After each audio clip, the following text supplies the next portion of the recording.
General Catherine Moore stepped off the transport ship and took her first breath of alien air. The atmosphere on Varix Prime was thinner than Earth's, but her lungs adjusted quickly. She had trained for this moment her entire life, though she never imagined it would actually come. Behind her, Captain Samuel Green and 4 security officers followed in perfect formation. Their dress uniforms were crisp and clean, their faces calm and professional. They represented Earth today. They would do so with honor. The Galactic Council had finally agreed to hear humanity's petition for full membership. For 100 years, Earth had been treated as a lesser species. It's allowed to trade and travel, but never given a voice in galactic affairs. Today, that would change. Or so Catherine hoped. The council chamber was the largest enclosed space Catherine had ever seen. The dome stretched so high that clouds actually formed near the ceiling. Thousands of seats rose in circles around a central platform, filled with representatives from 47 different species. Some had scales, some had feathers, some had bodies that Catherine's mind struggled to comprehend. All of them watched her with curious or hostile eyes. High Counselor Zethrak sat at the highest point in the chamber. He was a Varathi, a reptilian species that had dominated galactic politics for 3,000 years. His scales were deep green, almost black, and his yellow eyes tracked Catherine's every movement as she walked to the speaking platform. Catherine had studied the Varathi extensively. They believed in strength above all else. They had conquered dozens of species through military force and economic pressure. The other council members feared them. Even if they would never admit it openly. She reached the platform and activated her translator device. The small machine would convert her words into the universal trade language that all council species understood. Distinguished members of the Galactic Council, she began, her voice steady and clear. I come before you today as a representative of Earth and all humanity. We seek what we have sought for a century, recognition as equals among the stars. She spoke for nearly an hour. She described humanity's achievements in science and medicine. She talked about the colonies they had built on distant worlds, the diseases they had cured, the technologies they had developed. She mentioned the peacekeeping missions where human soldiers had protected alien civilians, sometimes dying in the process. She spoke of humanity's mistakes as well. The wars they had fought among themselves, the environmental damage they had caused to their homeworld, the long and painful process of learning to live together as one species. She did not hide these failures, because she believed that honesty was the foundation of trust. When she finished, the chamber was silent. Catherine could feel thousands of eyes upon her, judging her. Measuring her worth, High Counselor Zethrak rose from his seat. He was enormous, nearly 3 meters tall, with claws that could tear through metal and teeth designed for crushing bone. He descended the stairs slowly, deliberately, until he stood on the main floor of the chamber. Humanity, he said, and the word dripped with contempt. We have heard your petition many times before. Each time you speak of your accomplishments as if they matter. Each time you beg for recognition, like a child seeking approval from its parents. Catherine kept her expression neutral, though her heart beat faster. The truth is simple, Zethrak continued. Humans are primitive, aggressive, emotional. You lack the wisdom and discipline required to participate in galactic governance. Your petition is denied, murmur rippled through the chamber. Some species seemed pleased by this verdict. Others looked uncomfortable, but said nothing. Catherine took a slow breath. High Counselor, may I ask what specific criteria humanity has failed to meet? We have followed every guideline, completed every requirement, answered every question put to us. If there are areas where we fall short, we wish to address them. Zethrak's eyes narrowed. He crossed the chamber floor with surprising speed for a creature his size. Within seconds, he stood directly in front of Catherine, towering over her. You may not question this counsel, he said softly. Then he struck her. The blow came without warning. His clawed hand caught her across the face with tremendous force. Catherine stumbled backward, nearly falling. Blood poured from a deep gash on her cheek. Pain exploded through her skull. The chamber fell absolutely silent. Captain Green's hand flew to his weapon, but Catherine stopped him with a single sharp glance. Not now, not here. Whatever happened, they would not give the council an excuse to call them violent. Catherine straightened herself. She could feel blood running down her chin, dripping onto her uniform. Her vision blurred for a moment, then cleared. She looked up at Zethrak, and she did not look away. "Know your place, animal," the High Counselor said. His voice echoed through the silent chamber. "You are nothing. Your species is nothing. You exist because we allow you to exist. Remember that." Catherine said nothing. There was nothing to say. Words would not change what had just happened. Words would not heal the wound on her face or restore her dignity in the eyes of the galaxy. Instead, she turned and walked toward the exit. Her steps were steady and measured. Her back was straight. Her head was high. She left a trail of blood drops on the polished floor. But she did not stumble or slow down. Captain Green and the security team followed her. Green's face was pale with fury, his jaw clenched so tight that Catherine could see the muscles twitching. But he held his discipline, just as she had trained him to do. They reached the transport ship without incident. Only when the doors closed behind them did Catherine allow herself to sag against the wall. "Ma'am," Green said, his voice shaking, "your face. We need to get you to medical, in a moment." Catherine touched the wound gently. It would scar. She was certain of that. "Samuel, you understand what just happened. He assaulted you. On live broadcast?" The whole galaxy saw it. Yes. Catherine closed her eyes. The whole galaxy saw it. She thought about all the humans watching from Earth, the soldiers and scientists, the teachers and farmers, the children who dreamed of exploring the stars. They had all seen their representative struck down like a disobedient pet. She thought about what that would mean. "Get me a secure channel to Fleet Command," she said quietly, "and then get me the best surgeon on this ship. I want this wound treated, but I want the scar to remain visible." Green looked confused. "Ma'am, the scar will remind them. Every time they look at me, they will remember what the Galactic Council thinks of humanity. And every time we look at each other, we will remember why we are fighting." The transport ship lifted off from Varix Prime and set course for Earth. Behind them, the footage of Catherine's assault was already spreading across every inhabited world in the galaxy. The Varathi Dominion had wanted to send a message about human weakness. They had no idea what kind of message. They had actually sent. Admiral Christopher Lane sat alone in his office at Fleet Command Headquarters. The lights were dim, and the only sound was the quiet hum of the ventilation system. On his desk, a holographic display showed the same footage that had been playing on every screen on Earth for the past 6 hours. He watched Catherine Moore get struck. He watched her bleed. He watched her walk out of that chamber with more dignity than anyone he had ever known. He had served with Catherine for 15 years. She had been his commanding officer during the Mars Rebellion, when a group of colonists had tried to declare independence from Earth. Catherine had ended the crisis without firing a single shot. Through patience and negotiation and an absolute refusal to treat the rebels as enemies, she was the finest soldier he had ever known. And some alien lizard had slapped her like she was nothing. His secure communication panel blinked. The caller identification showed it was President Maria Santos. He accepted the connection immediately.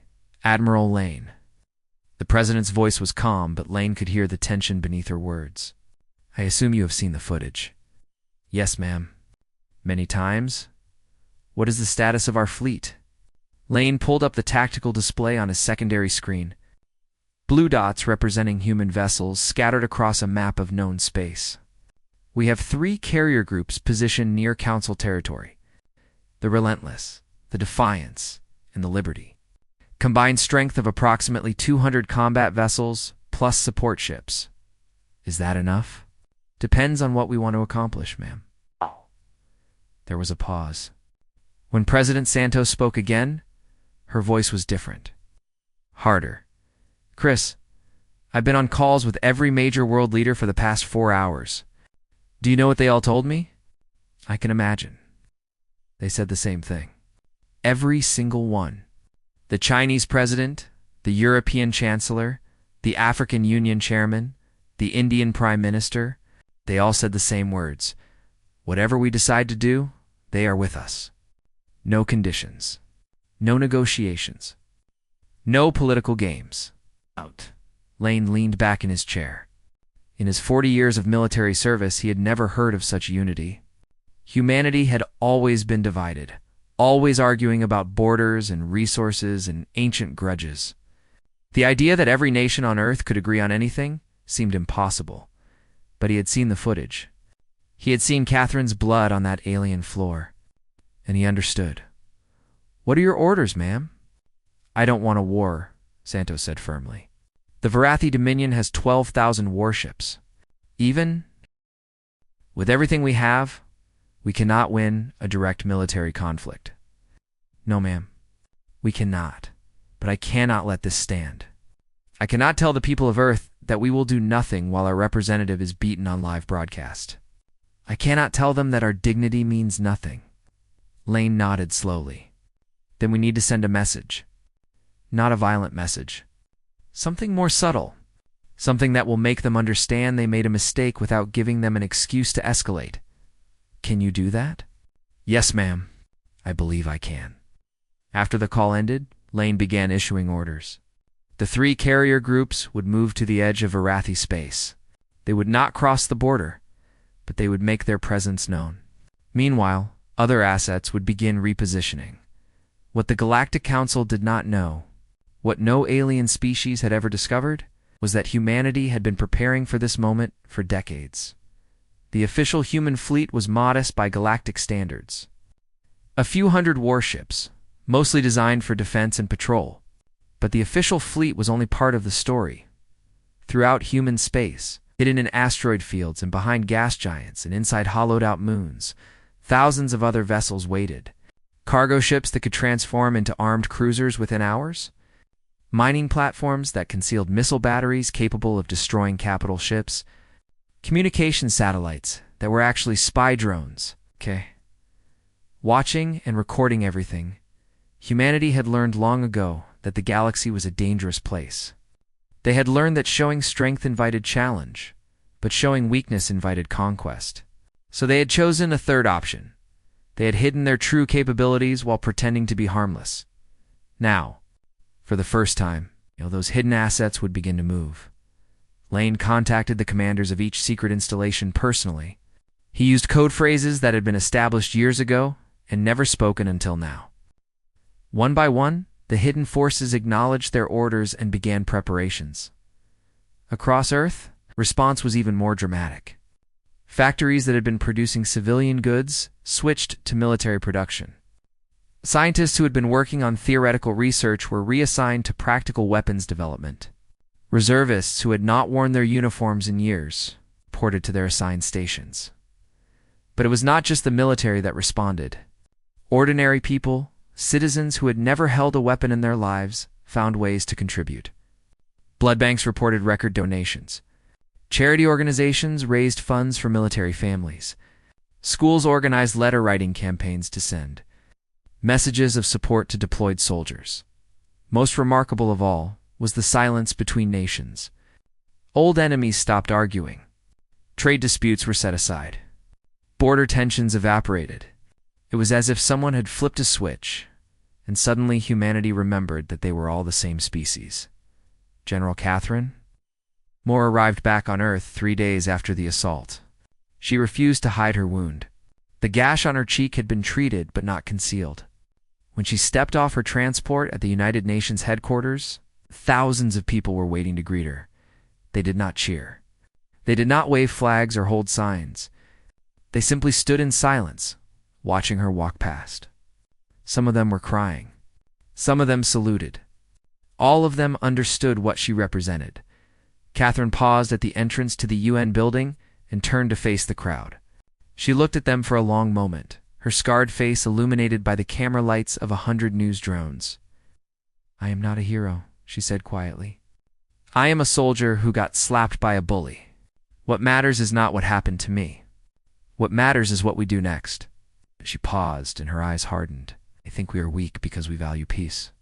They think we are stupid because we try to solve problems without violence. They think we are primitive because we have not conquered other species. Her voice rose, carrying across the silent crowd. They are wrong. We are not weak. We are patient. We are not stupid. We are strategic. We are not primitive. We are waiting.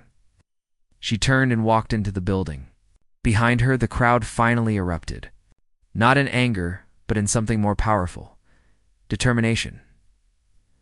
Admiral Lane watched the speech from his office. When it ended, he smiled grimly and turned back to his tactical display. The pieces were in position. The message was about to be delivered. High Counselor Zethrock stood in his private chambers on the Varathi homeworld and read the intelligence reports with growing annoyance. The humans had sent warships to the edge of his territory. A pathetic gesture, nothing more. A few hundred vessels against the might of the Varathi Dominion. He tossed the report aside and summoned his chief military advisor, Commander Vrikanash. The humans are making threatening gestures, Zethrak said dismissively. Send a battle fleet to remind them of their place. Vrikanash hesitated. He was an old soldier, scarred from decades of warfare, and he had learned to trust his instincts. Something about this situation felt wrong. High Counselor, perhaps we should wait and observe. The humans have not actually crossed into our space. Sending a fleet might be seen as an escalation. I want it to be seen as an escalation. I want every species in the galaxy to watch us crush these primitives. Then they will understand that the Varathi Dominion does not tolerate defiance. Vrikanish bowed his head. As you command. A fleet of 500 Varathi warships departed the next morning. They were the pride of the Dominion's navy, massive vessels bristling with weapons, crewed by warriors who had never known defeat.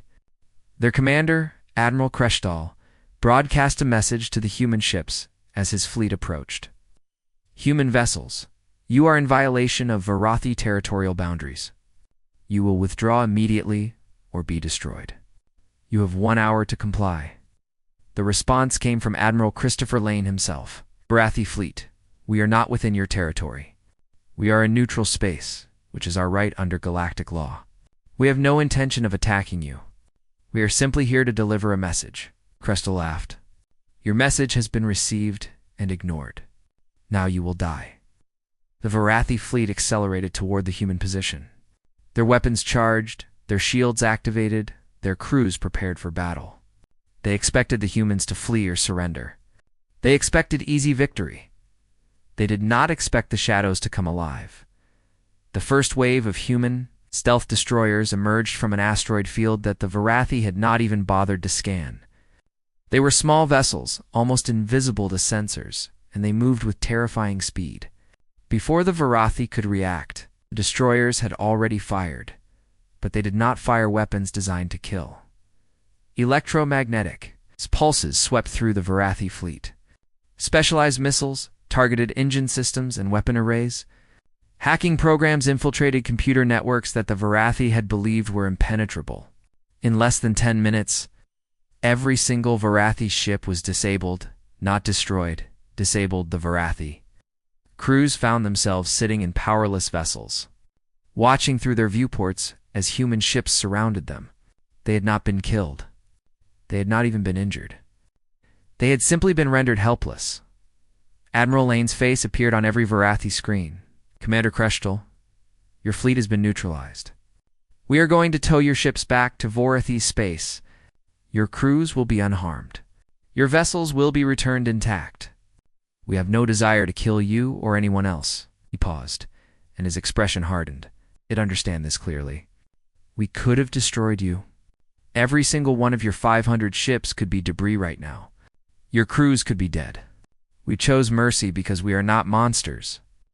The transmission ended. Human tow ships attached cables to the disabled Varathi vessels and began the slow process of dragging them home. High Counselor Zethrak received the news in disbelief. His finest fleet, defeated without a single casualty on either side. It was impossible. It was humiliating beyond words. But worse was coming, Ambassador. Kryvox of the Seltheri Federation requested an emergency meeting. She arrived at the High Counselor's chambers with her feathered crest pressed flat against her skull. a sign of extreme agitation. You need to apologize to the humans, she said without any diplomatic preamble. You need to do it now, before this situation becomes unrecoverable. Zethrak's scales flushed dark with anger. I will not apologize to primitives. They are not primitives. Krivox's voice rose sharply. We have been studying them. Really studying them. Not just making assumptions based on their short presence in galactic society. Do you know what we found? I do not care what you found. You should. They went from their first powered flight to landing on their moon in 66 of their years. 66 years. It took the Varathi 800 years to achieve the same milestone. It took my species over 1,000. Zethrak dismissed this with a wave of his claw. Speed of development means nothing. We have experience. We have resources. We have numbers. You have arrogance, Krivak shot back, and it is going to destroy you. The humans have been fighting wars among themselves for their entire existence. They have developed tactics and strategies against opponents who think exactly like they do. They have fought enemies who share their intelligence, their creativity, their unpredictability. She leaned forward, her eyes intense. Every other species in the galaxy evolved in relative peace. We developed spaceflight and then learned warfare. The humans did it backwards.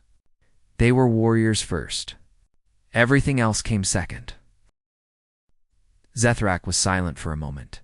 Then he laughed. You were afraid of them? The mighty Selthari Federation is afraid of a species that has only been traveling between stars for 3 centuries, yes, Krivax admitted. I am afraid of them. And you should be too. She turned and left without waiting to be dismissed. Zethrak watched her go with contempt in his eyes. But in the depths of his mind, in a place he would never admit existed, a seed of doubt had been planted. The next report arrived an hour later. Human ships had been detected in 17 different systems where they had no known presence. Not warships. Cargo vessels, construction platforms, communication relays. The humans had been building in secret throughout the region. Hiding their true capabilities behind a mask of weakness, Zethrak realized with growing horror that he had no idea how many ships the humans actually had. The official records said a few hundred. But the official records were clearly wrong. He was playing a game against an opponent whose strength he could not measure. And he had already made the first mistake by underestimating them. Admiral Lane sent another transmission. High Counselor Zethrak, you have seen what we can do. We have no desire for war. We have no desire for conquest. All we want is justice for the assault on our representative and recognition of our right to exist as equals in the galactic community. His voice was calm, almost friendly. You now have 48 hours to respond. The galaxy watched and waited. Every inhabited world followed the standoff between humanity and the Varathi Dominion. News networks broadcast continuous coverage. Analysts debated endlessly about what would happen next. Most predicted that the humans would eventually back down. They had made their point, demonstrated unexpected capability. But surely they understood they could not actually defeat the Varathi in a prolonged conflict. Those analysts did not understand humanity at all. High Counselor. Zethrak spent the 48 hours in a state of increasing agitation. His advisors brought him reports of defections. The Selthari Federation had formally withdrawn from the Council's military alliance. The Gren Collective had declared strict neutrality. A dozen smaller species had sent secret messages to Earth, offering support and information. His coalition was crumbling. Species that had feared the Varathi for millennia were suddenly wondering if there might be a better option. Zethrak could not allow this to continue. He needed to remind the galaxy why the Varathi Dominion was to be feared. He needed to send a message that would make everyone forget about humanity's clever tricks and remember the true power of his species. He made his decision on the 47th hour. 3. Human diplomats had been stationed. On Varix Prime, as part of the ongoing negotiations, they were civilians, 2 men named Peter Crawford and Daniel Hughes, and a woman named Linda Patterson. They had families back on Earth. They had come to the Council world believing in the protection of diplomatic immunity. a principle that the Varathi themselves had helped establish centuries ago. Zethrak ordered their execution. The executions were broadcast live, just as Catherine Moore's assault had been. The three humans were brought to the central plaza of the capital city, forced to kneel, and killed by energy weapons while billions of beings across the galaxy watched. It was meant to be a demonstration of power. It was meant to show that the Varathi would not be intimidated. It was the worst mistake Zethrak had ever made. For 12 hours after the executions, no human ship moved. No human voice spoke on any communication channel. The carrier group sat motionless at the edge of Varathi space. The hidden vessels throughout the region maintained their positions. The silence was absolute, and it was terrifying. Analysts who had predicted human retreat began to change their opinions. Military experts who had studied human history started referencing something called quiet before the storm species who had been considering supporting. The Varathi suddenly remembered old stories about what happened to those who harmed human civilians. Then the silence ended. Every human vessel in council space activated simultaneously. Not just the carrier groups, but thousands of ships that materialized from hidden positions throughout the region. Freighters dropped their civilian markings and revealed weapons. Mining platforms launched missiles toward strategic targets. Communications satellites transformed into sensor drones that blanketed Varathi space with surveillance. Coverage Admiral Lane appeared on every screen in the galaxy. High Counselor Zethrak. His voice was controlled. But beneath the calm surface was something cold and hard. You have murdered 3 innocent people. Peter Crawford was a father of 2 children. Daniel Hughes was engaged to be married next month. Linda Patterson had spent her entire career working for peaceful relations between species. He paused. The silence stretched for several seconds. They came to your world in peace. They trusted in the laws that your own council created. They believed that even in times of tension, diplomatic immunity would protect them. You killed them anyway. Behind Lane, the bridge of his flagship hummed with quiet activity. Officers moved between stations with focused efficiency. Every crew member knew what was about to happen. We gave you every opportunity to resolve this peacefully. When you struck General Moore, we asked for an apology. When you sent a fleet to attack us, we disabled your ships without killing anyone. We showed you mercy because we hoped you would. Understand that we are not your enemies. His expression hardened. He responded by murdering civilians. Lane leaned forward slightly. Are not going to destroy your civilization. We are not going to massacre your people. We are not going to become the monsters you believe us to be. But you are going to answer for what you have done. He listed the terms. Every Varathi official who had participated in the executions would be arrested and tried before an interstellar tribunal. Zethrak himself would face judgment for his crimes, including the assault on Catherine Moore and the murder of the 3 diplomats. The Varathi Dominion would pay reparations to the families of the victims, and humanity would receive full membership in the Galactic Council with equal voting rights. You have 24 hours to accept these terms, Lane concluded. If you refuse, we will implement them by force. And High Counselor, please understand something very clearly. We have the capability to do exactly that. The transmission ended. General Catherine Moore stood on the bridge of the Relentless. Watching the tactical display, she had requested permission to join the fleet after the executions, and President Santos had granted it without hesitation. Admiral, she said quietly, what happens if they refuse?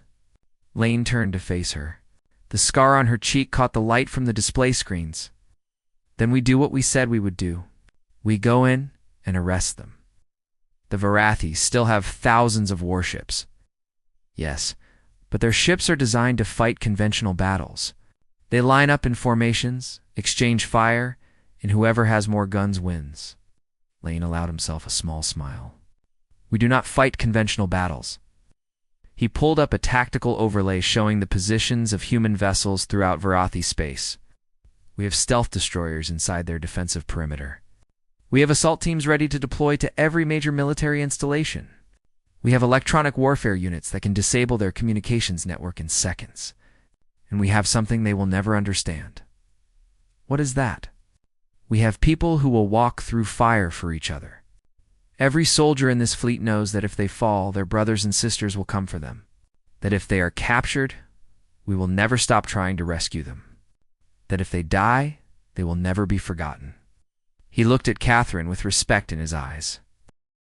You showed the galaxy what that means when you walked out of that council chamber with your head held high.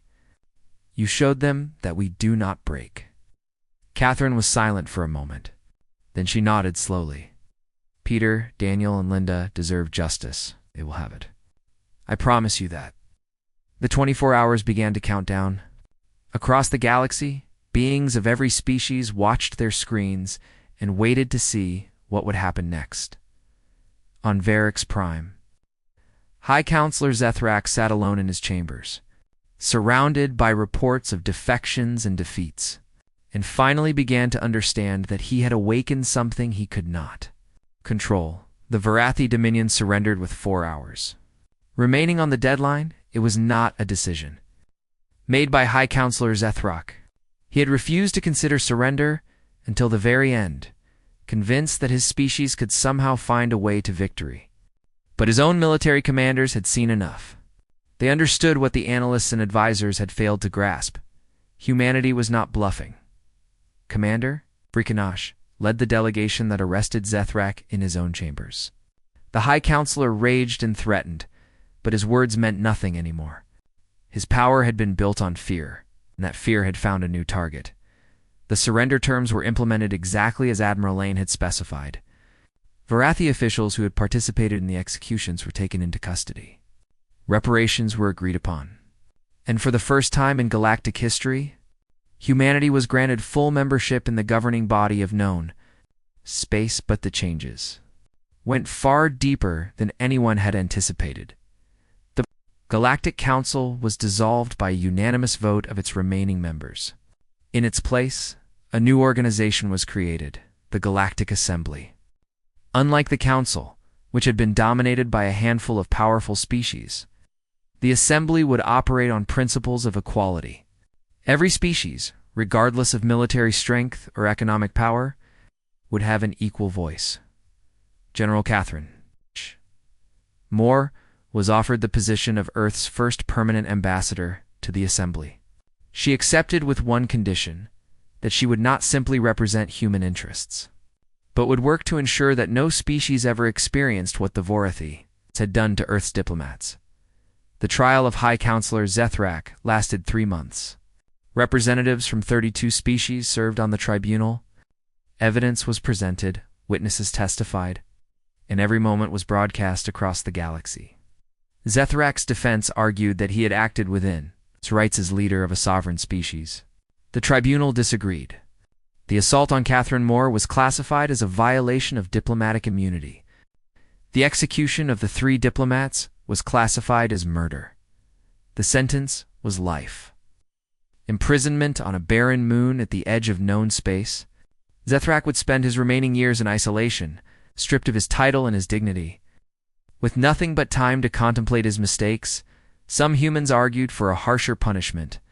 There were calls for execution, for the destruction of Varathi military capabilities, for permanent occupation of their homeworld. But President Santos and Admiral Lane both opposed such measures. We are not them, Santos said in a public address. We did not fight this battle to become oppressors. We fought it because we believe in justice. And justice is not the same as revenge. Distinction mattered. Species that had feared humanity's military capabilities began to see them differently. Yes, the humans were dangerous. Yes, they had hidden strength that exceeded all estimates. But they had also shown restraint. They had won without committing atrocities. In the years that followed, humanity's influence grew in ways that had nothing to do with warfare. Human doctors shared medical techniques that cured diseases on dozens of worlds. Human engineers helped build infrastructure in regions that had been neglected by the Varathi Dominion. Human teachers established schools where young beings of every species could learn together. Admiral Christopher Lane retired from active service 2 years after the surrender. He wrote a book about his experiences, a detailed account of how humanity had prepared for conflict while hoping for peace. The title was simple. They took it personally. The book became required reading at military academies throughout the galaxy, not because of its tactical insights, though those were valuable, but because it explained something that other species struggled to understand: the human concept of loyalty. Humans did not fight for territory or resources or abstract ideology. They fought for each other. An attack on one human was felt by all humans. An injustice against any member of the species demanded response from the entire species. This was why humanity had unified so quickly after Catherine Moore's assault. This was why they had mobilized their full strength after the execution of the diplomats. And this was why they would continue to be dangerous for as long as they existed. Catherine Moore served as ambassador for 15 years. She negotiated treaties, resolved disputes, and helped establish the principles that would guide galactic civilization for generations. The scar on her cheek never faded. She never tried to hide it. On the 10th anniversary of the assault, a memorial was unveiled on Varix Prime. It stood in the same plaza where Peter Crawford, Daniel Hughes, and Linda Patterson had been executed. The design was simple: 3 human figures standing together, their hands joined, their faces turned toward the stars. Beneath the figures, an inscription in every known language: they died because they believed in peace. We honor them by building the peace they imagined. A second memorial was added 5 years later, placed beside the first. This one depicted a single human hand, extended in an open gesture of friendship. Its inscription was different, and it became the most famous words ever associated with humanity in galactic culture. We came in peace. We fought for justice. We offer our hand still. Take it, and we are brothers. Strike it, and you will learn why the galaxy trembles at the sound of human footsteps. Ambassador Krivex at the Selthari Federation, now elderly, but still active in galactic politics, visited the memorial on the 20th anniversary. She stood before it for a long time, remembering the day she had tried to warn. It's very about the danger of underestimating humanity. A young Vorathi approached her. He was barely an adult by his species standards, born after the surrender, raised in a galaxy where his people were no longer feared. "Ambassador," he said respectfully, "may I ask you a question?" Krivex turned to face him. "Of course. Do you think the humans will ever forget what we did to them?" Krivex considered the question carefully. She looked at the memorial, at the words carved into its base, at the hand extended in friendship. "Out," she said finally. "They will never forget. That is not how humans work. They remember everything, the good and the bad, the kindnesses and the cruelties." The young Vorathi's scales paled with worry. But Krivex continued, "They also forgive. Not easily and not quickly, but they do forgive. Your grandfather's generation made a terrible mistake. Your generation has the opportunity to make a different choice." She gestured at the memorial. That hand is still extended. It has been extended for 20 years. It will be extended for 20 more, and 20 after that. The humans are patient. They will wait. The young Vorathi looked at the stone hand, frozen forever in its gesture of peace. "Do you think we should take it?" Krivex smiled, her feathered crest rising slightly. "I think you already know the answer to that question. The only question is whether you are brave enough to act on it." She walked away, leaving the young Vorathi alone with the memorial and the weight of history above him. The stars shone cold and distant. Somewhere among them, human ships continued their patrols. Human colonies continued to grow. Human children continued to learn about their species' place in the universe and the galaxy. For the first time in its long history, it was beginning to understand what it meant to have humanity as a neighbor. The story was far from over, but its beginning had been written in blood and courage, and its future would be shaped by the choices that all species made in the years to come. Catherine Moore's scar had become a symbol, not of human suffering, but of human resilience. They had been struck down. They had risen again, and they had shown the galaxy that some things, once awakened, could never be put back to sleep.